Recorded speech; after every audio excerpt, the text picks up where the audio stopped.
You're listening to the 49 Carats Podcast, a 49ers Goldmine production with Stephanie Sanchez.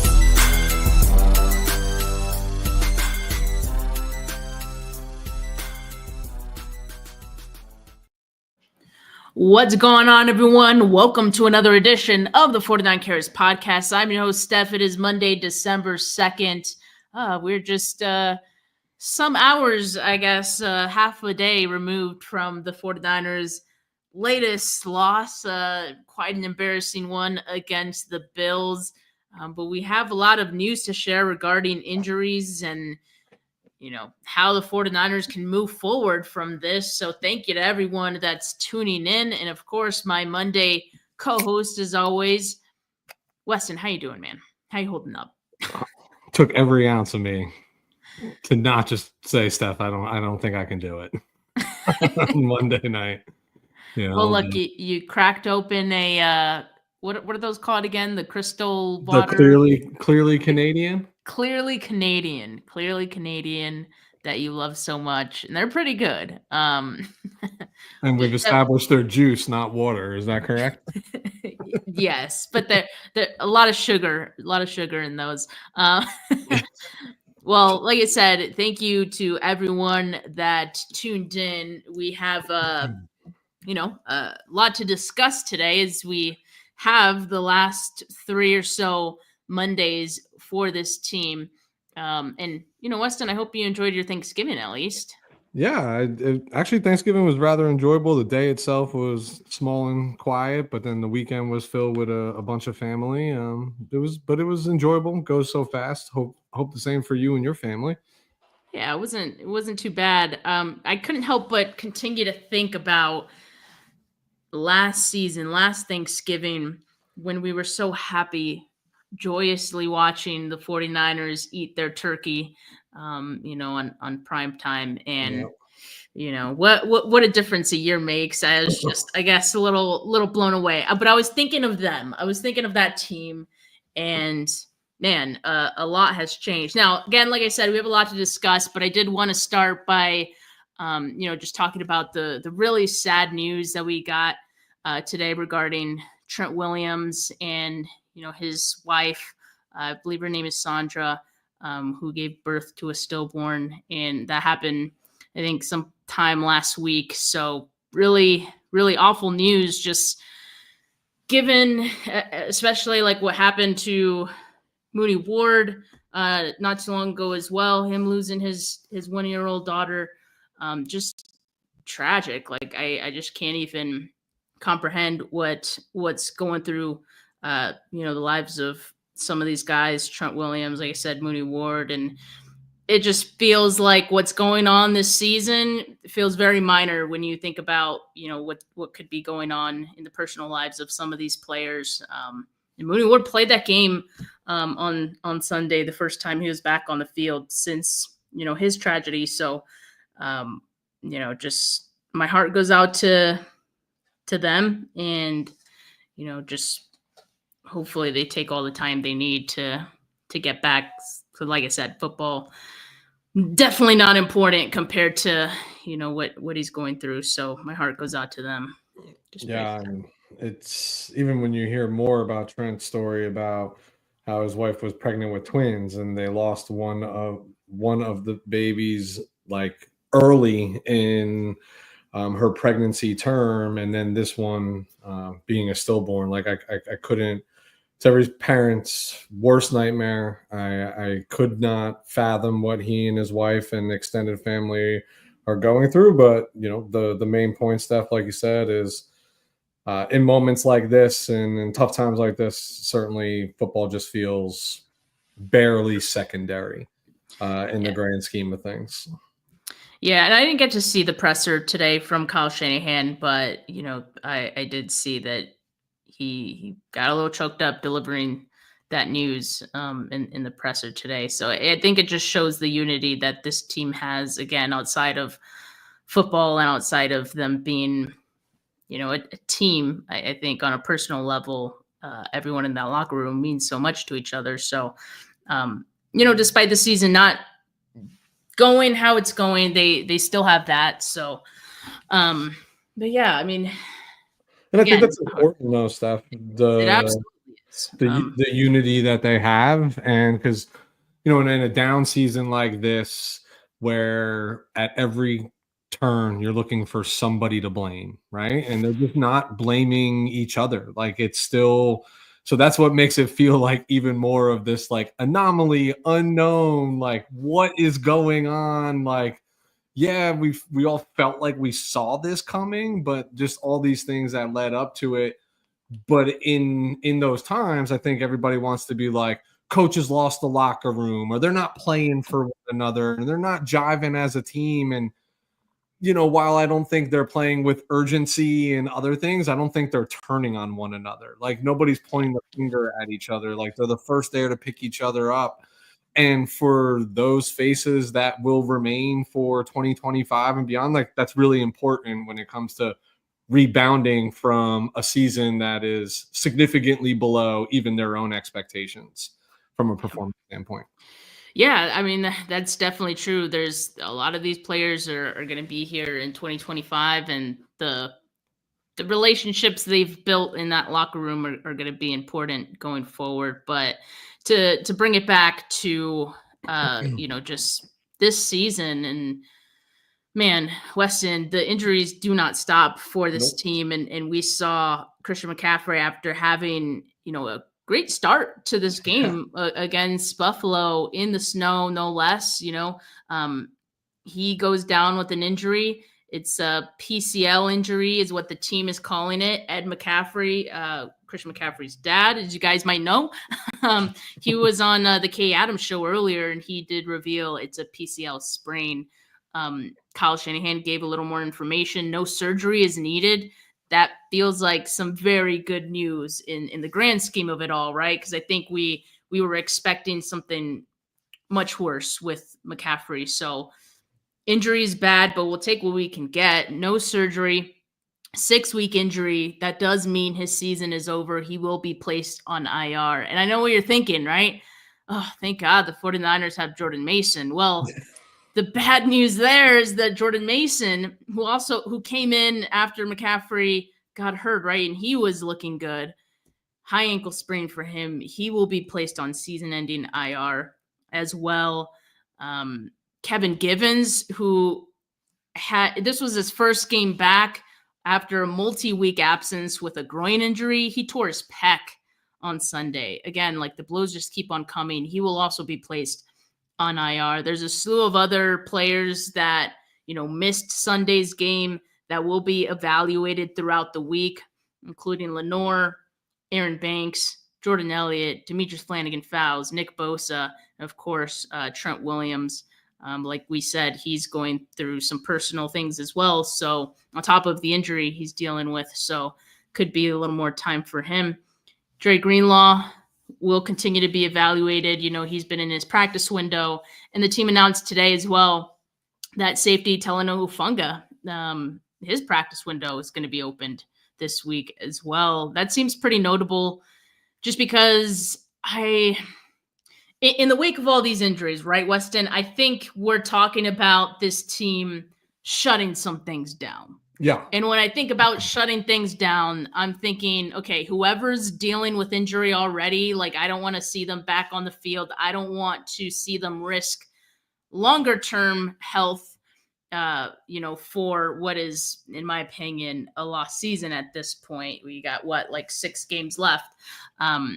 But, it seems like Hufanga and Greenlaw, like I said, who already has his practice window open, like those two guys might be primed for a return. And I can't tell if it's just like an on-need basis or just because maybe these players want to get back on the field, which I would not blame them either. But interesting choice to get these two guys back potentially. Yeah, I think...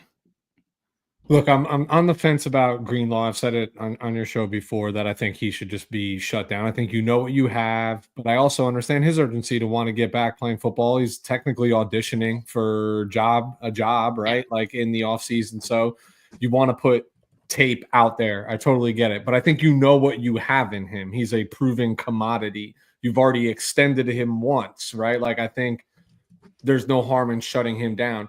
Hufanga, I think, is out of necessity. Like, he's absolutely auditioning for his next opportunity. More importantly, he's auditioning and lobbying to stay a part of this team, I would imagine. I think early in the year, they were really hyped on Jair Brown. I think they always thought that Mustafa was going to find a way into the starting role and has. But obviously, Jair Brown's play's been down while Mustafa's arrow is pointing up. Like, there is now an open door for Hufanga to stay here when it didn't feel, he felt like the odd man out much earlier in the season. But with decline play, he may get in again. This is all about audition. Everybody else on this list, if this is a nagging, lingering injury, yeah, you're going to do your best to just call it a day, shut it down for the season. But then there's, you have to do the math gymnastics as well, right? There's only a certain number of players and certain people that are available to come play for your football team on Monday, December 2nd. At this point in the year, hey, these are humans too. Even the ones that are on our roster, they're getting ready for the holiday season with their families and doing things. Like, availability is going to be tough to come by, but it's just week after week, they mount. I was thinking this last night. I didn't realize Jordan Mason was that banged up until I was seeing it today. But I was thinking, like, wow, what an opportunity for him to actually come back next year, because you've now just seen how important somebody like him is to your offense going when Christian McCaffrey, for all intents and purposes, is missing an entire season of football with a knee and an Achilles injury. Now, I've done my knee doctor thing here on your show before, but if it's going to be any of the 4 ligaments in the knee, it's the PCL that you want. So that's a good sign. That's got a much shorter timetable, but he's at that part of his career. Like, the usage is just not going to be the same. Don't think it can be the same. That number 2 running back is really important. And Jordan Mason, I thought, was going to be given every opportunity. What was probably a foregone conclusion that he was going to be gone, especially if he was north of 1,000 yards for the season, all of these things. He'd be a viable commodity. Somebody would overpay. But now with this injury, maybe not, right? Like, maybe that gives him an opportunity to find his way back, because to this point, I still would much rather see him on the field than Isaac Orendo, in spot play duty. So, but this list sucks. It's week after week. It's the 2024 season for the San Francisco 49ers. Yeah, just it doesn't end. I think this team is really scraping the bottom of the barrel in some areas, right? And running back, certainly from one night to the next, it's certainly at that point. Okay. Isaac Orendo is your only true running back on the 53-man roster left. Yep. Kyle Juszczyk technically counts. I mean, he can get some carries. But, after that fumble yesterday, oh, no, I don't know about that. Yeah. But they also have Patrick Taylor Jr. On their practice squad. He's been with the team, all of training camp. So he's been in the system, right? They could bring Matt Breida back. I see someone bringing that up as an option that definitely could be something they explore. But yeah, you kind of have to go like bargain shopping at this point, snatch someone up from another practice squad out there, see who hits waivers this week. I saw the Jets waived Izzy Abanikanda, and I think I remember liking him coming out of the draft, but obviously didn't stick over there in New York. So we'll see. We'll see what the 49ers do, but they definitely have to sign some guys, right? There's now 3 spots on the roster that just opened up with the guys who are going to be placed on IR. So definitely some decisions to be made. Kevin Givens on the defensive line as well, that it's already thin. Here's the thing, right? We've got a couple guys who are already dealing with injury. Like we already mentioned, Nick Bosa. I could see Nick Bosa returning, right, when he's healthy, only because you have no choice. And I'm going to say the same thing about Fred Warner. Like, I see a couple people saying, shut down Fred Warner. I have been saying, like, what is he doing out there? But at the same time, like, what other option do you really have? I mean, that unfortunately, you have Devondre Campbell, you have D. Winters. Flanagan Fowles, like we said, he's injured right now. He's going to be evaluated throughout the week. And then on your practice squad, you have Jalen Graham and Deshaun White. Like they very thin there as well. So I would like to see some players shut down, but realistically, I don't know if they can shut down everyone. But they can't. Like I said, this is just where the math gymnastics comes into play. Yeah. But we talked about this last week, Steph. We were like, I think as where we were in the acceptance point of our fandom was shut this thing down, right? This just feels like a lost cause. And what did I say? I said that no way Kyle does it. We can say this till we're blue in the face. No way he does it. I think the silver lining that comes from this litany list of injuries is his hand is being played for him at this point, right? Like, and yeah, now you're 2 games back in the division. Now it's even less likely. Like you will be forced to accept reality at this point. I mean, as of last week, as of 8 p.m. Eastern Standard Time last night, you could still make the argument we got to go out and do this damn thing because it's right there for the taking, right? All we got to do is go win some football games and we'll be in this. But with every week, it becomes less and less likely. And now is the moment to take advantage of the opportunity that's presented and say, like, okay, do I really need Fred Warner going on a bum ankle for another month and a half, right? And hindering? I probably don't. What are we playing for? What is he playing for? I think those decisions get a little bit easier when you're not in the mix, when you find yourself on the outside looking in. Yeah, and that's, I think, officially where the team needs to be at. I understood, last week, even the week before that, of like the message to the team in the locker room still needing to be, we have to try, we could still do this. Like, I understand that aspect of it. That's football, that's the NFL. You gotta keep trying. You can't say we're giving up. Now I think the message is clear where you don't have to actually say, hey guys, we're shutting it down, but we're shutting it down because there is just too much. I think the players themselves can see, like, your top 2 running backs just ended up on IR for the rest of the season. I think that kind of just spells what's happening here. So I think that can give these players some level of acceptance as to what's happening here, if they weren't already at that point. But yeah, I mean, like you said, the injuries have truly forced Kyle Shanahan's hand to play some of these younger players. And now I feel like a part of me can look forward to that. It's like, okay, like, let's just dead the 2024 season and look towards 2025, right? Yep. I'm excited to see Isaac Guerendo, right? Like, I'm kind of excited for that. And whoever else, we might see by way of, the 49ers injuries, right? I think it's important to see what you have. Obviously, I think we know there's going to be some changes this offseason, and I think what happens in these remaining games is going to give you a better idea of who you want to move forward with, right? Who deserves an extension.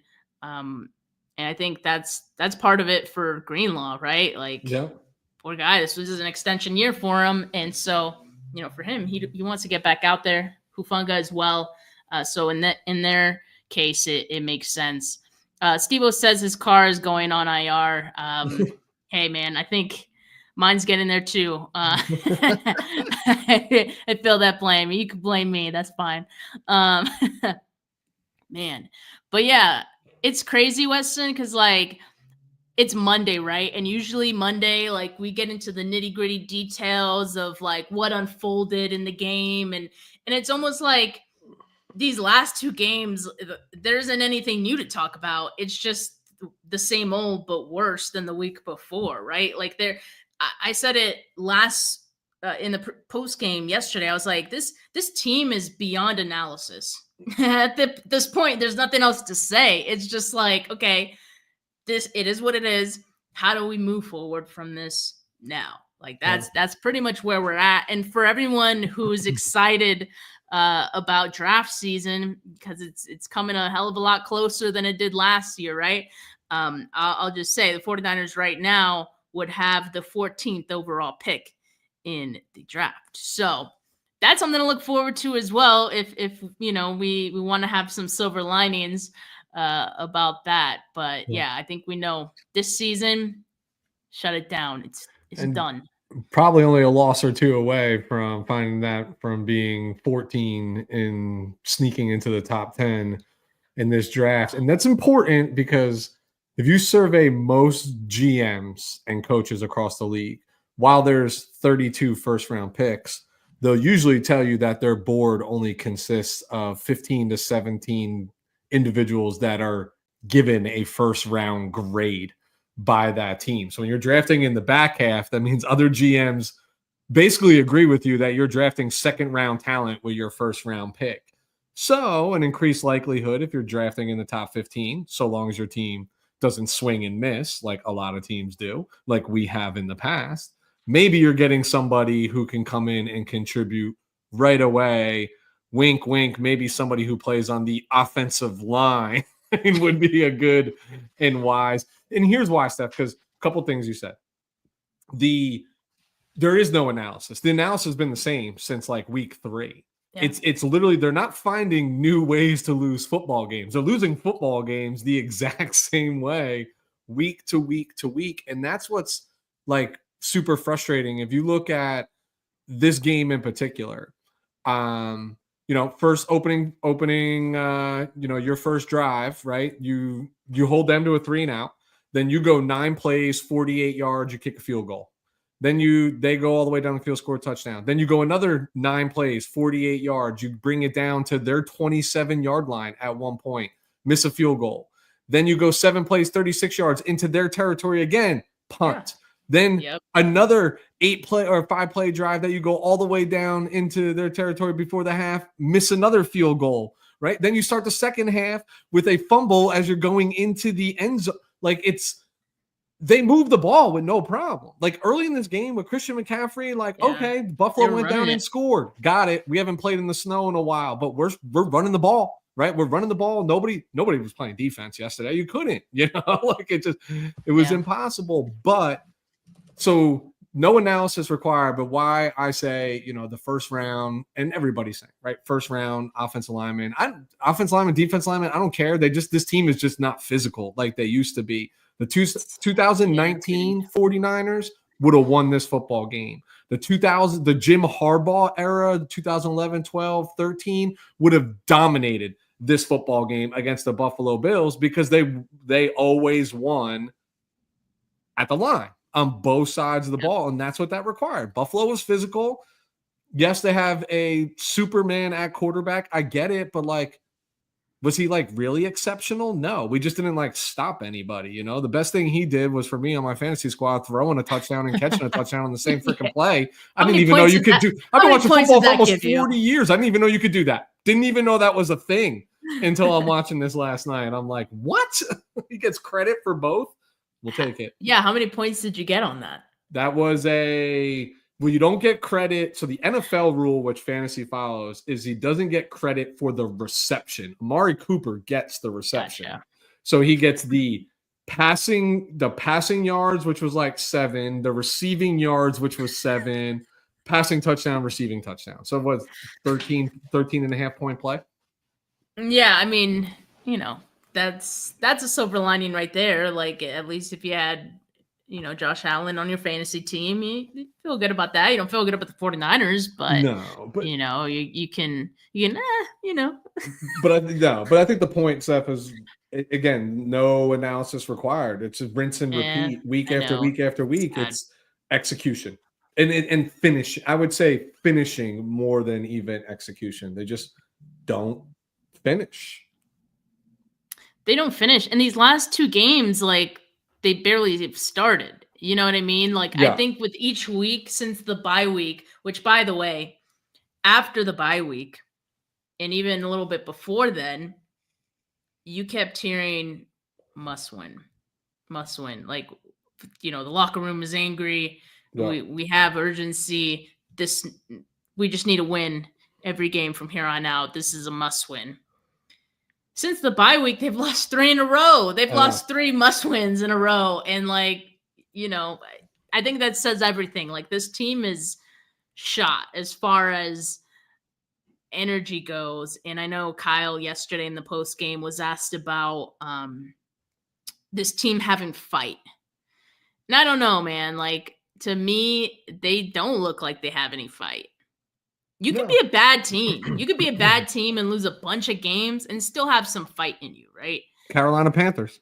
Taking the Chiefs all the way to the wire, finding a way. Isn't that crazy? To hang with Tampa, you know what I mean? Like, I think your point is well noted about the 49ers, about like, the blowouts the last 2 weeks. The difference is they've been committing the same mistakes, but now they're doing it against playoff teams that are competing for Super Bowls, right? Like Packers are definitively one of them. Obviously the Buffalo Bills, like they're going to eat your lunch if you just gift them the ball and don't finish the way that this team has been all season. And you're right. There's no urgency.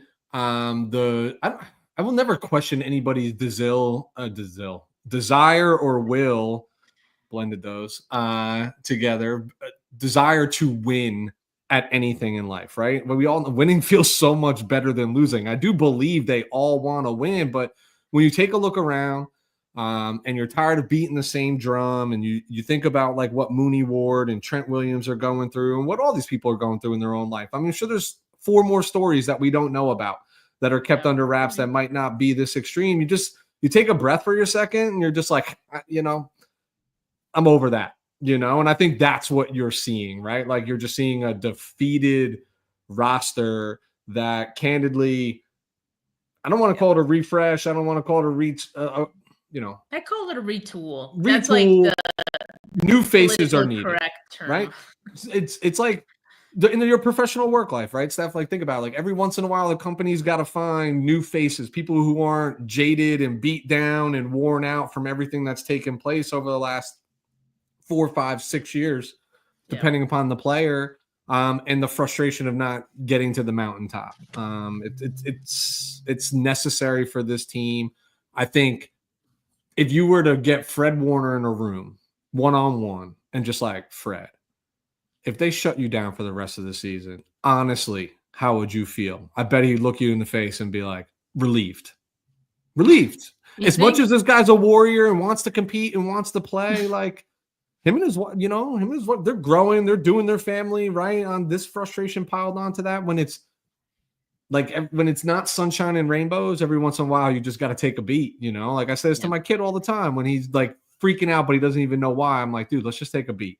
Let's just take a second, walk away, get into a different room, whatever it is. I guarantee you, Fred would be like relieved because of how much he's putting on himself and understanding that, like, okay, how do I better my craft for the future? Because I can't make the changes right now.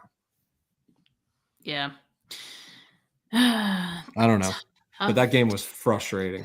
I hope that Fred even mentioning the ankle injury, him fracturing it was a precursor to him getting shut down. Like, I hope he was just kind of teasing that eventually happening. Yeah. Or like, hey, shut me down. You know what I mean? You guys aren't hearing me. You're not listening to the training staff. Like, I mean, listen, it doesn't take Stevie Wonder could tell you that Fred Warner's not playing the same ball he was playing through the first 4 weeks of the game. Clearly not. Yep. But we'll see, right? We've been saying that some of the 49ers decisions have kind of been forced upon them through some of these injuries. But I think it's time for them to make some of those decisions for themselves as to who should get more playing time going forward, right? Who do you want to see more of? Who do you want to see less of, right? I saw some people in the comments, talking about Debo, for example, maybe him being someone that gets less playing time. Oh, and some people want to see him maybe strictly as a return man. That seems to be something he's not bad at, except for the fumble. But for some reason, the run plays for him gotten tired. The defenses are playing more man-to-man against the 49ers, and, we kind of know how that goes to an extent. And I think look at the comments right now. Look at these comments. Debo overrated. Cut Debo. Debo is washed. Debo can't even run his own podcast. I mean, man. Brutal. That's brutal. I mean, who could have seen that coming, right? I mean, look, this whole like run it back thing that the 49ers did, I think it could come at a cost, and I think we're seeing the high cost of that would be Debo and just the season that he's put forth this season, unfortunately. I think that's one of the low-hanging fruit for someone you kind of need to move on from, right? And he was one of the building blocks of this team when they were as good as they were. But I think we're seeing that this team needs to evolve outside of that. Even the things that Debo does well, when you call those things, it doesn't work like it used to, right? So I think that I don't know how much of that is the player himself, or if it's defenses keying in on that now because they've seen it all before. It could be a combination of both. But it's a tough watch with Debo. And I'd like to see more Jacob Cowing. I'd like to see more Ricky Pearsall. I know he's getting snaps, but I want to see more targets for Ricky. He slipped on one of his targets. So it was just a rough outing for the 49ers, especially being out there in the snow. They looked slow. Listen, the couple of things. I have a theory on Debo. I know, listen, has he played well this season? No, not to the expectation. He is not a washed football player. He's still a stud superstar athlete. You see it in the return game, right? But what you're seeing is what Debo's strength is. Like what you all remember Debo to be is what he is with the ball in his hands after the catch. And that's with a full head of steam. That's dragging him across the field. He's just been used drastically differently. Right here. In my opinion, than he has in years past. And the expectations and the contract don't align with what he really is. He's not a number one wide receiver in the NFL by definition 100%. Of the position. It's what high school players get labeled when they have multiple positions. Athlete, right? Like that's what they get labeled and specialized in when they're coming out of high school and being recruited by colleges. That's what Debo Samuel is. He can do so many things. He can be a jack of all trades. I think the problem, and I have not been super critical of Kyle Shanahan this year.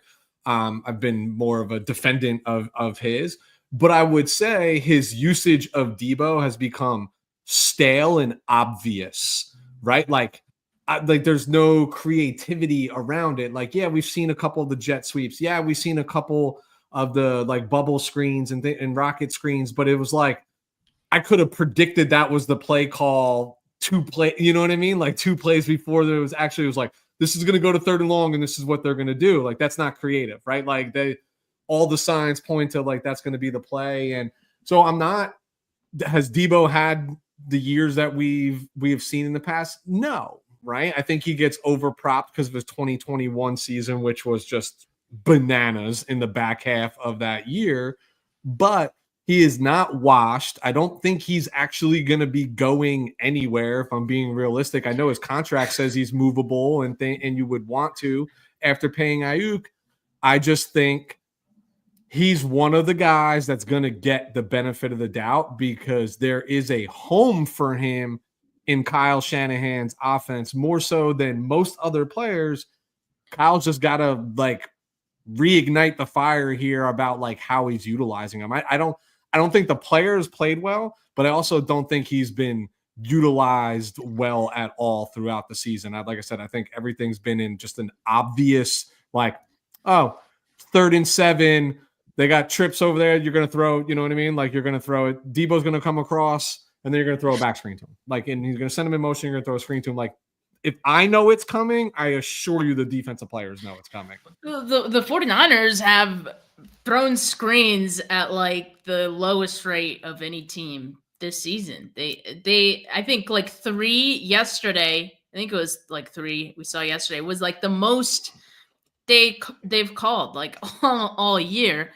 I do agree that Debo is being used differently, but I do think that has kind of been forced upon the 49ers. Again, like I said, defense is comfortable playing the 49ers in more man because they know there's no threat of like Brandon Ayuk, a guy who can beat man. Yep. So you're forcing Debo Samuel to become a wide receiver who beats man, in which in most cases, like he is going to struggle in that, right?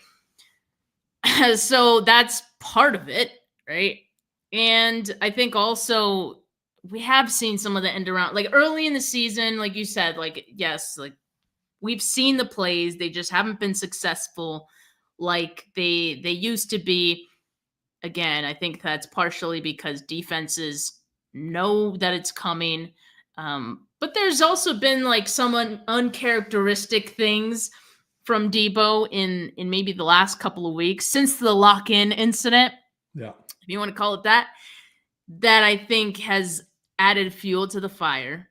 You know, the drop last week, which was right in his hands, that should have been caught. And, you know, again, for a player who told another player to lock in, he just hasn't looked locked in the last couple of weeks. Then you got the fumble on the return. So it all adds up, right? And I do agree with you, Weston. I do see a scenario in which Kyle Shanahan, because remember, everyone, he ultimately has the final say in all roster decisions. This is his football team. Make no mistake about it. Even if everyone else in the building is like, man, we're ready to see this Debo guy go, all it takes is for one, and that one being Kyle Shanahan, and saying, no, he's staying, for that to be it. And I agree. I do think to an extent, you know, Shanahan is a little stubborn, right? But I that's why I do see him sticking with Debo, despite the out that they do have with him this offseason. Now, whether or not that's the right decision, maybe we'll find out another day. I do feel like we had some similar discussions about George Kittle, like after last season. I think we were like, oh, Kittle's washed. He's always hurt. And then look at Kittle this season. Like when he's gotten the ball, and, you know, he hasn't been the most healthy this season, but healthy enough when he's there. When he is there, he's scoring touchdowns most of the time when he's getting targeted. Last night, it wasn't targeted all that much, which he did have some comments about. But I don't know. It's just crazy how one season to the next, like, guys can look different either in a good way or a bad way. It's weird. It's the parody of the sport, right? I mean, listen, Brock Purdy is a prime example of that, right? And he's going to be the talk of the town. What do you do with him in the offseason? Split decisions there, but like midway through last season, then at the end of last season, there were no questions about it whatsoever, right? Everybody was ready to stroke the check. Everybody was just thankful that, legally speaking, in NFL terms, they could not pay him sooner rather than later. They had to wait this season, but the league is it's very funny. It's got a funny way of humbling you, unless you're the Kansas City Chiefs somehow. They seem to never be humbled. They do the humbling apparently, but that's what gives me. But Steph, that's what gives me optimism for next year. Again, we all sit here and we're like, rebuild and all the free agents. I did it last week on your show. There's a few big names on the free agency list from your team, but for the most part, you're going to be fine with parting with the vast majority of these people. It's not going to be this significant changing of the guard. It's not going to be run it back, but it's not going to be the changing of the guard. So this team that can like weather, like, could you literally look around and be like, and envision or dream up a worse season than the 49ers are going through right now in terms of injury, production, etc. Like that's got to give you some optimism. Like, hey, we're not the New York Jets, we're not the Cleveland Browns. You know what I mean? Like you have to feel like you'll bounce back. I know there's a lot of people who are really down on Kyle Shanahan right now. You should not be. Go look. I mean, the offense is just as potent. They're just not finishing. And like, yes, you can call that on coaching, but like, all right, take last night as an example. Here's the biggest difference. Red zone. Buffalo was 4 of 4. 49ers, 1 of 3, and turned the ball over 3 times. You're not going to win. Same Kyle thing Shanahan, as all season. Yep. He's not carrying the football, right? He's not throwing the football. I would argue that he is putting his team in position to produce. It is up to them, and that's why they get paid significantly more than the coaches to finish the job. We will lead you to the water, but when you die of thirst, don't complain to me because I put you in front of the water. You know what I mean? Like you got to drink it. You got to finish it. And that's not going to go away. Like he's not perfect. There's things to change. But because this has been so ridiculous, and because you know that the team is going to be relatively intact, barring some catastrophic reason that you want to detonate everything, I don't think that's the point. I just think you look around and you say, football God said this wasn't the San Francisco 49ers year. It's been wrong since the jump. Okay. Like you can, I almost can stomach that a little bit more in terms of just like rebounding for the following year. But maybe I'm naive. Maybe I'm an idiot. I mean, it's likely that I am, but I have optimism go forward because I still do think all the right pieces are there. And I think this year they're finding a couple sneak surprises that are going to make a bigger impact on this team next year than they already are this year. Yeah, I mean, if the 49ers have another draft like the 2024 draft, I think they'll be okay. But yes, can they have 2 really good drafts in a row? That it remains to be seen. But Weston, I mean, we always do this on Monday, right? Player of the week. And again, like with where the 49ers are right now, I want us to look at player of the week in a different lens, a different perspective, from the perspective of who's giving us the silver lining. Who are we kind of like whose performance yesterday gave us a glimmer of hope for the future, right? So that's what I'm looking at. And I want to go first. Please do. All right. So I'm going to start with an offensive lineman. And I'm going to go with Ben Barch because he was playing at left guard, in place of Aaron Banks, who hasn't had the greatest season, right? Like, so, but he's the backup. So I think you also think, oh God, like this could be bad. This is his first start with the 49ers, no less. But he allowed just one pressure. I thought as far as run blocking goes, that left side held their own early in this game, especially. Like there were lanes. They looked like they were controlling the line of scrimmage. And that was very encouraging for me to see because the previous couple weeks, the run blocking had been atrocious.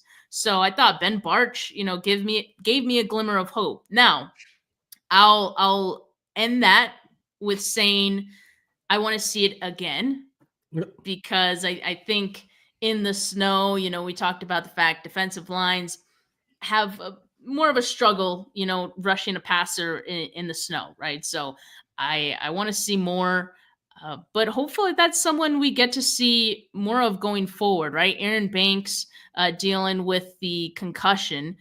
He'll be, like I said, evaluated throughout the week, but I want to see more Ben Barch in any case. So he's definitely someone that made me feel good after yesterday.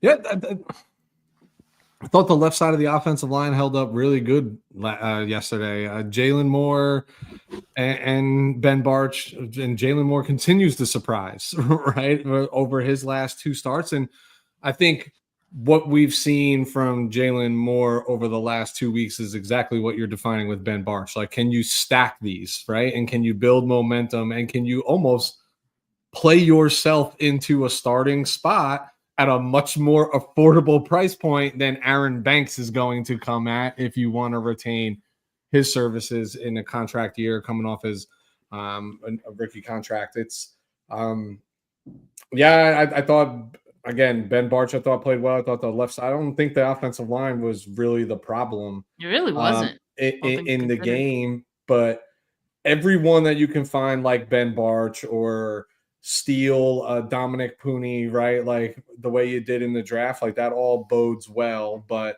I mean, focal point for me go forward is both offensive and defensive line. Who's going to be like an unsung hero in the back half of the season that's going to miraculously find themselves, um, on the roster for 2025. Especially like Ben Barch is probably what, on a 1-year deal. I would have to look at it, but I can't imagine we've retained his services for anything beyond this Yeah, I season. don't think it, because he got snatched up from, was it Jacksonville's practice squad or Yeah, something like that? Yeah. he's a UFA, so he's an unrestricted Yep. free agent after the season. So, So uh, just another reason for the 49ers to maybe want him to start for the rest of this season. Like, hey, Aaron Banks, sorry, but we want to see what Ben Barch has. We've seen enough of you. You're probably in line to get a contract that we're not willing to pay this offseason anyway. Let's see what we have with with Ben Barch, and then we can make the decision whether we want to, maybe sign him to a 1-year, 2-year deal after this season, right? Like, yeah, definitely yeah, something they should at look at. $1 million to play offensive line, right? Like that's where his contract demand would be.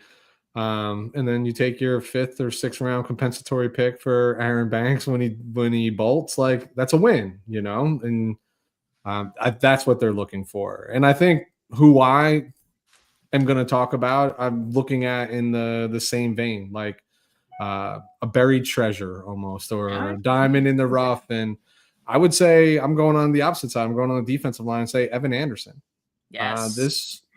This undrafted rookie is he's Man. making a splash for himself. And I know for last night he got too much TV time for the wrong reason when he slipped coming out of his Yeah, they played that a couple of times. a little too much for me because I'm like, no, this guy is actually a player, right? And you're talking about a team that does need to get a little bit younger. What was it not coming in? This is one of the oldest rosters in the NFL, which is like crazy when like your average age is like 27 years old. It's like the oldest roster in the NFL. It makes me feel like a Yep. freaking dinosaur. But hey, Evan Anderson's guy was 22 years old. He had 33 total snaps. I would have to go back and look, but I would imagine that's his highest total of the season. Good blend between Russian, like running snaps, passing that, and rushing the passer. Like he had a really solid blend. He was the highest rated defensive player according to PFF. Couple tackles, and nothing super sexy, just Right. very consistent. And as a team that, what has been, when teams talked about the 49ers when they were a powerhouse, let's say like 2019 through even last season, they all wanted to talk about how this team creates pressure with 4 and they never have to blitz and they have this dominant defensive line that Chris Kasarik curates and they can rotate 4 at a time and keep people fresh. Like he's part of that equation. Like I have no doubt this team wants to get back to that, to that on the defensive side of the ball, and they have to get deeper on the offensive line. And this is a guy who's an unrestricted or undrafted free agent, 22 years old. I think he has Yeah. absolutely earned the opportunity to be back on this roster next year, and it's not going to cost you a ton. 100%. He was also on my short list of nominees for this week as well, because, and I think we've seen the progression for Evan Anderson, right? Yep. Like every time he's gotten playing time, he's looked good. That playing time has increased. He's continued to look good, right? So for him to finally be getting a start again, via injuries from other guys, don't care. Like he looked good. He looked serviceable. He looked like someone you can build with, right? That defensive line that we keep calling depleted. That's the kind of acquisition you want to have, like as an undrafted free agent. Even if he was a draft pick, I'd be like, hey, like this kid's not bad. Like, okay, I want to see him. I want to see more of him on this line. So yeah, it's been really cool to see him get more playing time and him do the most with those opportunities. So yeah, Evan Anderson definitely a good one as well. Just curious, did you have any others? No. Well, my honorable mention was Christian McCaffrey because he started very well in this game. He started very well off. That's the thing. Yeah, I would have really liked, like, if Christian finished this game, I think we would have definitely given him, player of the week nomination, and he would have probably won. Like, that's how good he was looking. I Sure, like, we'll leave it with those two names. Let the people fight over that in the live chat. So this week, we're excited about Ben Barch, what could be. Hopefully we get to see more of him, right? And Evan Anderson. So I'm gonna just if that doesn't summarize Exciting stuff. 2024, I don't know what does. Oh yeah, and then I also wanted to, because I shared this meme last week, right? This is the worst loss of the season. The worst loss of the season so far. And it was true again, right? Like, it managed to lose worse. But anyway, our nominees for 49K Player of the Week, Week 13, Ben Barch, Evan Anderson. You guys have at it in the comments. Let us know who you vote for in the live chat, all right? In the meantime, we're going to give some flowers and give some notices. I do have a player I want to give flowers to that I contemplated, like, nominating, right? I'm going to say Jalen Moore. This is, the second week in a row that he's filled in very honorably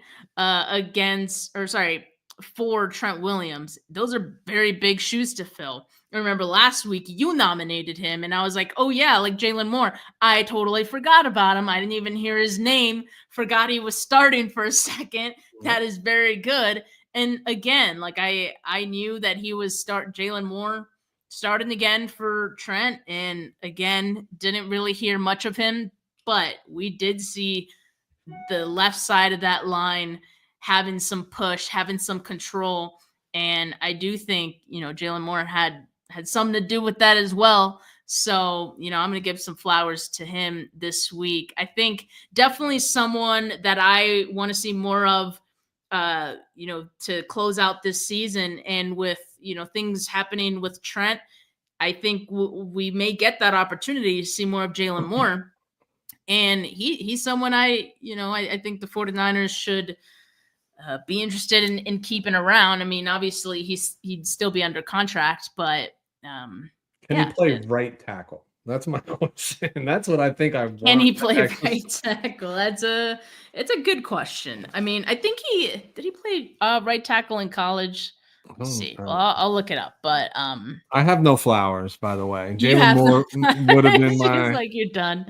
No flowers, dude.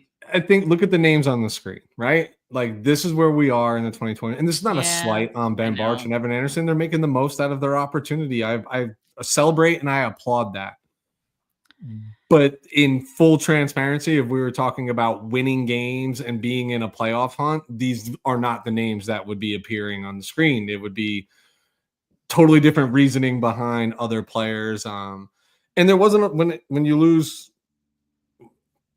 35-10 in the snow in a game that I was supposed to be at. Thank God I was not at that game. I would have been freaking miserable, shoveling out my own seat and making that trip for what the product that was put on the field. Like, there's just not a lot to celebrate. But I think I give my kudos earlier when I mentioned Jalen Moore's name, and I mentioned that the offensive line, I thought, played well. They were the least of the issues offensively and dictating the outcome of this game. Yeah, that's fair. I mean, it's been a rough couple of weeks where we're literally like pulling teeth trying to nominate someone. It's the standards have changed quite significantly, I would say, for player of the week. But how you watch the game has changed, hasn't it, Steph? Oh yeah, you know what I mean? Absolutely. Like, looking for you know what? something different. You know what? I am gonna add someone else to the flowers list. Or to the okay. Yeah, to flowers. I'm gonna add in Malik Mustafa. Yeah. All right, because I mean he continues to just be like a bulldozer out there, or I don't know what would be a better term, a rocket. I guess like just he always comes downhill like at a crazy speed, looking to make a hit. It's impressive. He's been outplaying Jair Brown. Oh, yeah, it's not even close. Yeah. Jair Brown's a topic for another day, but Malik Mustafa I thought was pretty good. And early in this game, like he had a couple of pass breakups. Like he had one pass breakup, and then I think there was another where I'm trying to remember the play, but it was like on the outside, like towards the right sideline. Forget if that was a breakup too, but he was making some plays, and I love to see that from Mustafa, someone the team should be excited about. And yeah, we'll see if they bring back Hufanga at any point this season. We'll see what the two of them look like together. On the Mustafa point, it hasn't always been clean, right? There's been plenty of mistakes and plenty of room for improvement, but he's making the mistakes at 100 miles an hour. And that's what you want to see out of a rookie. Instincts. And he's playing confidently. Like you can confidently make mistakes, right? Like that's still a good thing. But like with Jair Brown, because we're talking about him, like there's no confidence there. There's none. This is a guy who was the Super Bowl hero, an interception in the Super Bowl, right? Like, and what happened? All these things, and just we were beyond thrilled to get this guy onto the field. Everybody celebrated this draft pick, myself included. I'm still high on Jair Brown. I just think he is another product of this season, just being a disaster, and I think he's part of that equation. I think the bigger trouble for him is that his quote-unquote competition in Mustafa is significantly outplaying him. And if Hufanga is getting back to healthy, he's going to get opportunities, and that might put Jair Brown on the outs. It could be, or I don't think Mustafa's worried about that. And that's sad. I mean, this Brown's what, third year in the league, second year in the league, third year in the league, second year in the league. Only second year player, and that's a crazy thing. I was anticipating a second year leap for him. Obviously, he's sophomore slump. Let's call it a sophomore slump, and let's move it on, baby. But yeah, a part of me wonders if they're bringing Hufanga back, or at least opening his practice window. That's not a guarantee that he does come back. Yeah. But maybe they just want to see if Hufanga is good enough to start over Jair Brown, because that's how bad Jair Brown has been as of late. But anyway, who should I assume that your vote would be Evan Anderson, since that's the only nominee you had? That is a fair assumption. Be correct. Yeah. Okay. Cool. That's my vote as well. And so Evan Anderson is your Week 13 49K Player of the Week. Thank you, Matthew, for hitting that like button. I did have a good Thanksgiving. I hope you and everyone else in the live chat had a great Thanksgiving as well. Again, like I said earlier in the show, I was thinking about the 49ers last Thanksgiving and the meeting over the turkey. Steph, I was like that X-Men, the Wolverine meme where he's looking at the picture. That was me with the image of them eating the turkey. Steph, can you do me one favor? Will you entertain me? Since we have to entertain ourselves because the 49ers don't anymore, can you throw my wife's comment up about... I did think this was hilarious. Her first comment says, "I don't know them," speaking about Ben Barch and Evan Anderson. And then she throws up a vote for Ben Barch. First of all, I love her, right? Because she kind of is like, F it, I'm going with this guy just based on what they're talking about. But what I want to explain is, because she's getting on me lately, Steph, that I'm not watching the games with the same ferociousness and absurdity. Are you disassociating while watching now? I am, but I think what I made that comment to you earlier about how we watch the game. You're watching it differently because you're watching for something different. I didn't go in, there was not a single part of me that tuned into the game yesterday and was like, 49ers are going to win this football game. Right. Not a single part of me believed that. And I even when we sucked and we were a 2-win team, I used to believe it. Any given Sunday, but this so now I'm watching to be like, okay, who's making this team? Who's not embarrassing themselves? So it's totally different where like I find myself when I am in like the throes of the passion of my football fandom, you miss so much during the game because you're just like so hyped about a big play or freaking out about a pass interference call or whatever it is. Like, I think my heart is actually, while it's broken into a million pieces, it beats at a much slower pace than it used to during some of these football games, which could be good for longevity, for your long-term health. For my future prognosis. But I wanted to bring that up because I wanted to say this in front of your listeners and to my, because I'm trying to explain. She blames me for the 2024 season, and she might not be wrong. I don't know. She might be right. Well, I know Steve-O, who was here earlier, blames me and my schedule release video for that. Who knows? That might have done it. But no, in all good fun. I mean, we have to find something that makes watching these games enjoyable, right? Yeah. And so I think still doing the player of the week is a good exercise for that. We're trying to find a silver lining. It's difficult at times, but we want to see who are we looking forward to in 2025. And there's still, even in the dumpster fire that is this season, there's still just some things to pick out here and there that haven't been so terrible, right? Yeah. So hopefully we get a little bit more of that in the final stretch of this 2024 season. But as for week 13, that's all she wrote as far as our Monday show today. Thank you so much for everyone that tuned in. Make sure you like this video. Make sure you subscribe to the channel if you haven't yet, not just mine, but Weston's as well. Appreciate all of you audio listeners. Leave a rating, leave a review. Weston, thank you so much once again for joining me for this therapy session on a good old Monday. But for now, folks, have a good rest of your Monday. Peace.